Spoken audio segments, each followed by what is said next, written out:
chỉ xí tàu họ chơi trồng này trồng gì thế trồng cứ trồng ti trồng rau trồng mọt thia trồng phong như sai sờ đời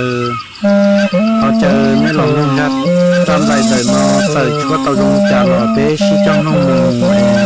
sợ họ chúa họ bé chỉ dùng lò nên họ sống đó sống đời của thia tàu cụ thia thầu qua trong đầu thọ chơi mấy lòng nông